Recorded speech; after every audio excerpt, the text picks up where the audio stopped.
You know it's bad when even at 11 p.m. on a Saturday night, I can't be 100% sure and confident that we're even at the stage where we can have a full story. But with all that said, why not we give it a shot just the same? I'm Carlos Alcazar, and this is an Unnecessary Nonsense podcast extra. Normally, I would be myself and my co-host Dave talking about different things in sports, and I guarantee you we're still going to record a podcast where Dave's going to have his crack at throwing his 2 cents in on this. But there was too much going on this weekend where I couldn't go in and put something out there because by the time we get there, this story could have a couple more twists and turns. And as it is, we already had a ton of them. The truth is, I wanted to put out one of these podcasts probably about a day ago, and I was feeling a little under the weather and I wasn't feeling good. So on Friday night, I went to bed with the full intention of recording something on Saturday morning. And it's probably a good thing I didn't bother with it. Or, on Friday night. It's probably a good thing I didn't bother with it because we had more twists and turns by the time we got to Saturday. And then Saturday, all hell broke loose. And we ended up with Antonio Brown going from being an Oakland Raider, quote unquote, question mark, to possibly being, suspended and maybe cut by the Raiders, to eventually being cut by the Raiders, to being picked up by the New England Patriots. And all that within about a 24-hour period. But let's not get ahead of ourselves. I kind of wanted to use this little podcast extra to talk about how we got here. And the timeline going back with Antonio Brown isn't just the last couple of days. It goes back quite a ways. And I actually will, in this podcast, include in the show notes an article written by CBSSports.com that gives the Antonio Brown timeline. And it's a good synopsis of the Antonio Brown timeline. And I took some notes on it myself, and it's testament to the ridiculous twists and turns that this whole thing has gone, where I don't know if you can hear this, but that is the sound of a piece of paper where I ended up having to write on both sides of a sheet just to summarize the summary. That's how many things have been going on with Antonio Brown. But let's get right to it. The bottom line is that Antonio Brown is now a New England Patriot. And hopefully by the time I hit publish on this particular podcast, that'll still be true. And a testament to Antonio Brown's recent 24 hours that I can't be that confident in. But I'm going to try, and we're going to see if we make it there.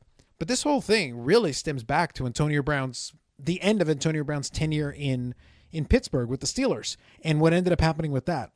And I want to take you a little bit through the timeline, and then we'll talk about where we are in the present. So I'll zip through some of this just to give you a little background. We can actually go back then all the way to January of 2017, which feels like 100 years ago at this point. But that was when Antonio Brown went on Facebook Live in the locker room following a playoff game with the Pittsburgh Steelers. That was where he was doing his whole Facebook Live thing while you could hear Mike Tomlin in the background having an impassioned speech to his team. That was the first of it wasn't the first, but it was a major transgression that was kind of a big deal for them. And it kind of set the course for things not really necessarily being great down the road. Not always a good start when you're already alienating members of your team. And up until that point, we didn't really understand in any tangible way how many things have been going on with Antonio Brown, because Antonio Brown's entire tenure in Pittsburgh, while he had always been a diva wide receiver, we didn't really know what was going on with him. And that was at the beginning of 2017, basically the end of that season. And we wouldn't necessarily hear anything else about it. There was definitely a fine related to that whole business. But it was hard to see what was going to happen at that stage and where it was going to lead to in the slow decline in the relationship between Antonio Brown and the Pittsburgh Steelers. And I use the word slow in quotation marks because by normal standards, it was pretty fast. Fast forward a little over a year, almost 2, to December 2018, and you're talking about not being eliminated from playoff contention, still vying for the AFC North crown, heading into a game against the New Orleans Saints.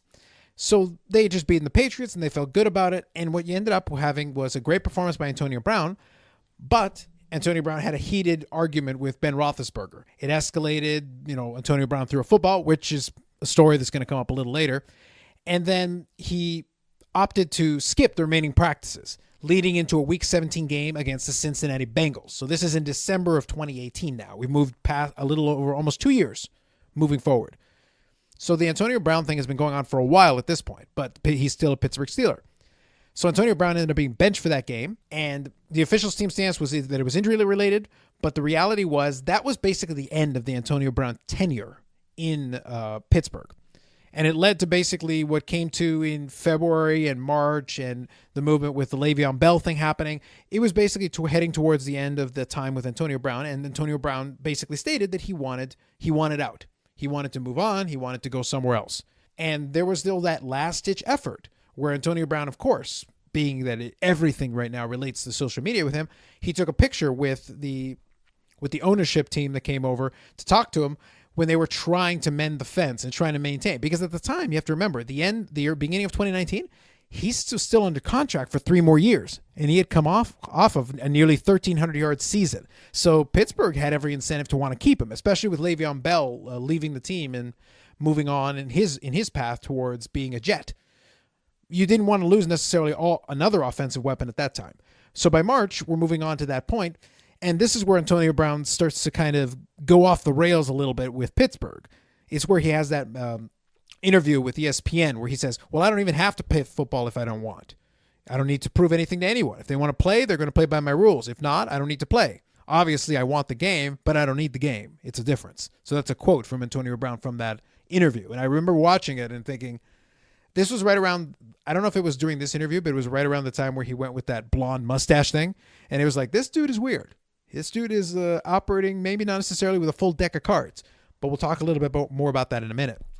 So by March of 2019, he does that interview, and then the Raiders end up sending a 3rd and 5th round draft pick to for Antonio Brown to Pittsburgh. So Pittsburgh is on the hook for almost $21 million in dead cap money. At this point, clearly, Pittsburgh is basically sending the message, you know what? We're just sick of this guy. We're done with him. If he's going to keep causing trouble and problems for us, we're going to go addition by subtraction here. We'll take whatever you got. Oakland, go ahead, give us a 3rd and a 5th rounder, and you can have the guy.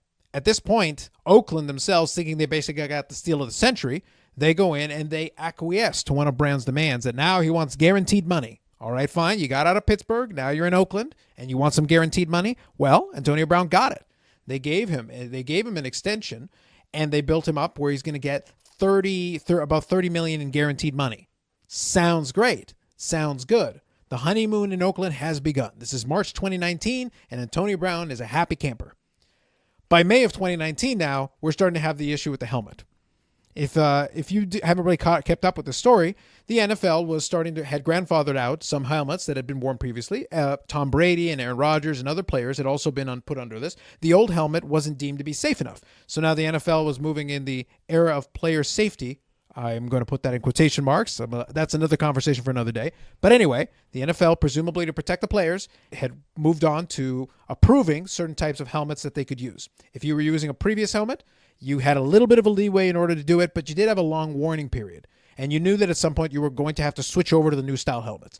Everybody else switched out to the new style helmets except for Antonio Brown. Antonio Brown decided that rule, while good enough for Tom Brady and Aaron Rodgers and others, was not good enough for Antonio Brown, so he wanted to argue about this. He even tried to get one over on everybody and repaint one of his old Steeler helmets to look like an Oakland Raiders helmet, and everybody noticed, and it didn't work. It ended up resulting in, long story short, not 1 but 2 grievances with the league. He lost both, and he still had to wear the new helmet. But this is by May. By May, we're already having these ridiculous little sideline issues. Then we get to late July and early August. So things are moving along pretty quickly here. But at this point, Antonio Brown has frostbite on his feet from a cryotherapy treatment where he didn't wear the proper footwear. And this is something we talked about during the podcast as well.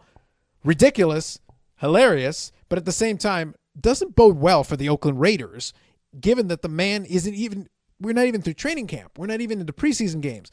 And things are happening to conspire to him not getting on the field, not being at practices. All kinds of things are happening with this. It's ridiculous. At this point, there was a report for a little while that Brown had threatened to never play football again if he wasn't allowed to wear his old helmet. So again, the helmet thing is just kind of hanging in there. And the Raiders are being incredibly patient with the helmet thing, despite how stupid it is and the fact that no one else thinks it's a good idea and everybody else thinks that it's a waste of time to argue this particular battle.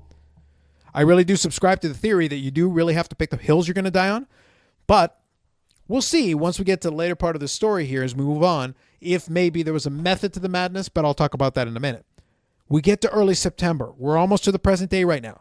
He argues with General Manager Mayock, which results in basically all his actions have resulted in a fine.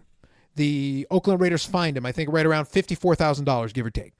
And obviously he wasn't happy with this, and he posted a letter about the fine on social media. Again, social media and Antonio Brown seem to be synonymous here. It's always a social media thing. Mike Mayock disagreed with this, and they ended up getting into an argument here basically in the last couple of days. And the result of that argument was that he got kind of kicked out of the facility. And it's at this point where the story takes a completely different turn. At this stage, this is right about the spot where I was going to record that Unnecessary Nonsense Podcast Extra, because I was going to comment on this saying, basically arguing that the Oakland Raiders should cut bait from this guy. Even though he had a $30 million guarantee in his contract, they were at a stage where he had already acted in conduct detrimental to the team. The clause could kick in and they could basically pull it out without having to pay him any of the guaranteed money and get him out of there.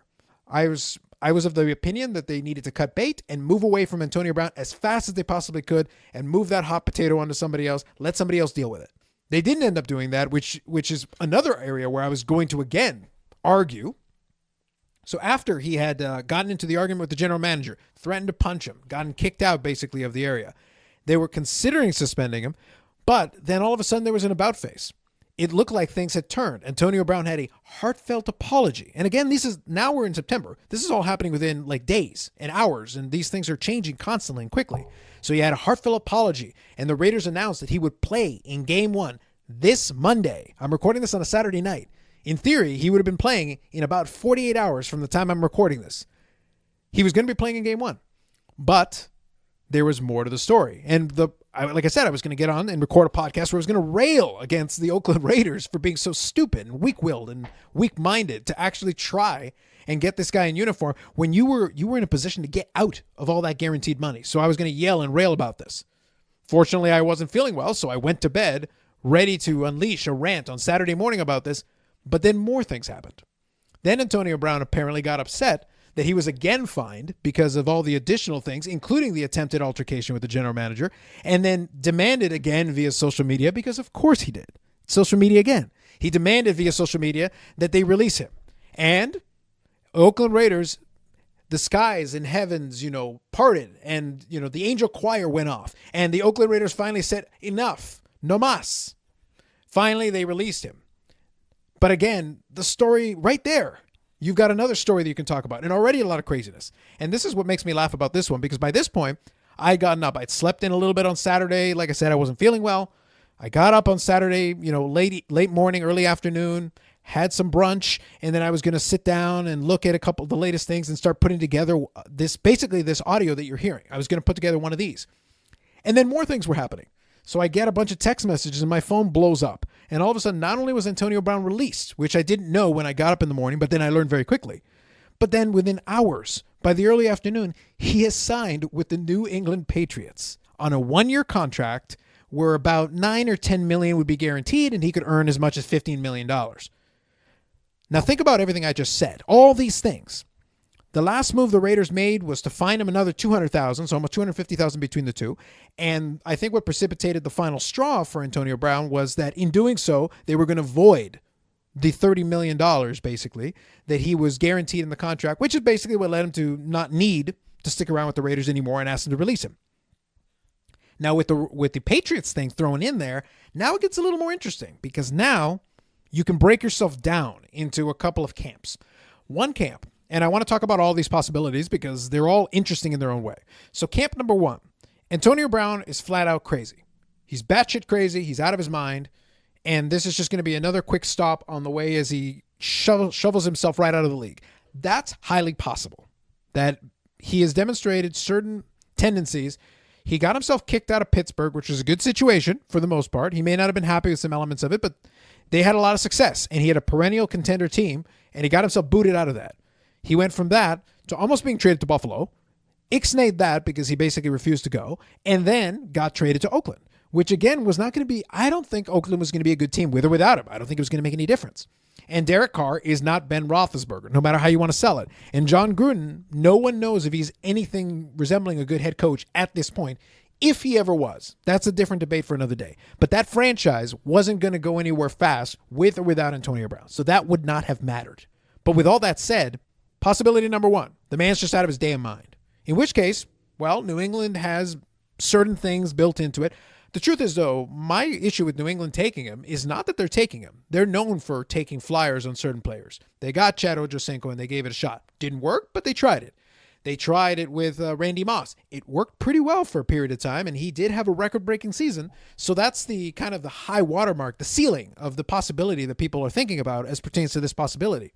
If Antonio Brown can behave himself, under that system, with Bill Belichick, with Tom Brady, with all the leaders they have in that locker room and how strong the structure is in New England, then they go from being a potential Super Bowl favorite, which they were anyway, to a prohibitive Super Bowl favorite with just another offensive weapon to add to what they already had. Wide receiver was not really an area of strength for them, but it would suddenly become an area of strength, getting a top-tier wide receiver to go with Tom Brady and to go with what potentially could be a better running game and a lot of other components that the Patriots already had in their favor. And being that the AFC is kind of wide open still, they would be right up there with the top teams in the conference and a likely Super Bowl visit in the offing with that kind of a lineup. With all that said, that's if he behaves himself. Possibility number one, he's crazy and he gets himself booted out somehow. The question is, if in the process of getting booted out, he causes a disruption to New England, which diverts them from their path that could potentially take them to the Super Bowl. If possibility number one comes to pass, it's almost impossible to predict what the fallout would be from that. It's nearly impossible to figure out what that would be. Now, if you don't subscribe to possibility number one, then you're kind of thinking towards possibility number two. One of the theories that's out there is that after all this, Antonio Brown basically wanted to be in New England in the first place. So he decided to go with the crazy like a fox idea. Get himself out of Pittsburgh because he wanted out of Pittsburgh. Do every crazy, ridiculous thing he could to get it booted out of there. Pittsburgh would not trade him to New England at any point ever, especially if they have to take a $21 million cap hit. There was no possible way they would even consider it. There's nothing New England could offer that they would probably consider taking to allow him to go to that team. So you have to find a roundabout way of doing it. It's very similar to what happened with, not with the same kind of behavior, but it's similar concept-wise with what happened when Brett Favre was done with the Green Bay Packers. The Green Bay Packers were never going to trade him to a division rival. There was no way. So in the end, they traded him to the New York Jets. He had a season with the Jets. It started off okay, but didn't end up the way he would have wanted. But when he came back for one more season, he came back with the Minnesota Vikings. Right back in the division, but he had to do it in a roundabout way. Well, if you subscribe to the crazy like a fox theory, then you're basically saying that Antonio Brown skipped ahead. But then, again, if you're going to do that, why the hell are you restructuring your contract, trying to set it up with all this guaranteed money, and you basically threw away $30 million guaranteed? You can try to do a grievance with it, but you're probably not, any reasonable person is going to look at the sequence of events and say you did everything in your power to void this contract yourself. You acted to void it as much as anybody else, because if you had just gone in and done your job, the Oakland Raiders were perfectly willing to pay you. They had already established that, and they were willing to look past a lot of things that a lot of franchises were not willing to look past or would not consider looking past. And with all my list of things that I outlined in that couple of years leading out of Pittsburgh and then in the brief run in Oakland, I even forgot to mention one that happened overnight as well. After the heartfelt apology in Oakland, which again, if you're going with the crazy like a fox thing, then why even bother with the heartfelt apology? He was on his way about to get cut anyway. So the whole sequence, I get it. But if you want to go with the crazy like a fox theory, it feels like he did a lot of extra steps that weren't necessary because he was already kind of tracking his way out of there. One thing I forgot to mention was that he also posted on YouTube about a 2-minute conversation that supposedly was with John Gruden, which may or may not be legal, is a thing in California. Apparently John Gruden was amused by it, but at the same time, like, it's not a good look, and it's something that's quasi-illegal. And just another thing, which is why I'm saying that if you go with the crazy like a fox theory, I don't get that. Only because if so, then you're overplaying the hand. You're like doing a little too much extra. I think prior to the quote unquote heartfelt apology, Antonio Brown was already tracking his way out of Oakland anyway. So he could have just stopped there and maybe done one more thing and just got himself booted out prior without even having to go through that effort. I don't know if the plan was to try to get some of the guaranteed money on top of it, but I don't think that was ever in the cards. And anyway, the sequence, if you wanted to get some of that guaranteed money, all you had to do was set foot on the field on Monday. Get there on Monday, you get the $14.5 million, and then you can still get yourself cut. And then you could have still ended up in New England by week 2. So again, I'm not, if this is a master plan, okay, fine, but it's a suboptimal master plan. As far as New England is concerned, I get it. You're taking a gamble. You're going for it. You are offering him some guaranteed money though as well, which I don't really agree with. I think it's kind of dumb. Why offer him any guaranteed money at all? The idea that, well, New England, unlike Oakland and unlike Pittsburgh has dead cap money, and and Oakland has 2 draft picks they lost, even though they weren't high draft picks. They were still draft picks. So they both had to pay a price to deal with the Antonio Brown experience. New England, by contrast, for them, at worst case, it could just be some money. But again, I don't see why, even on a 1-year deal, honestly, I would have given him no guaranteed money. I don't understand why you even bother with it, because at this point, Antonio Brown is a beggar that can't be a chooser. That's just my stance on that. I don't see how this could turn out well. Of course, everything could completely go the opposite way. He could suddenly decide to be a solid citizen in New England and decide to go and run his way to a Super Bowl trophy, a Super Bowl championship, and a Super Bowl ring. Fine. If that works out for him, then so be it, and then he cashes in next season. If that's the case, fine. Antonio Brown is a pretty smart guy. But even if that's true, he still could have made even more money and still gotten that same result. So what I'm saying is, if you're crazy like a fox, Antonio Brown, best I can do is give you like a B-, because you could have actually executed this plan and gotten some more money and still gotten to New England just the same. Now, if he's just flat out crazy, well, then this will be a really entertaining and possibly short ride in New England. I don't know if that'll affect New England at all, but I'd be genuinely curious to see what that would end up looking like on the other side of it. So that's really my thought and my takes. If you have any thoughts as well, would love to hear it. This will probably be on the podcast feed as well as on the YouTube channel. So it's Unnecessary Nonsense Podcast. That's the usual podcast I do with my co-host Dave. You're able to check it out on iTunes, Spotify, Google Play, wherever you get your podcasts, as well as on the YouTube channel, which you can find Unnecessary Nonsense Podcast. You type it in, you'll find it there as well. Subscribe if you want to check it out that way. It'll be a static image of our faces in cartoon form to go along with our podcast. And we'll definitely be talking more about this, because this is pretty much the kind of content that you can hope for from the NFL in the early part of the season. Plus, we're 1 game in. My Packers actually won a game. Was I impressed? Spoiler, no. But a win is a win, so I'll take it from that perspective. More thoughts on that during the actual podcast. With all that said, thanks very much for listening, and I will catch you on the next episode of the Unnecessary Nonsense Podcast.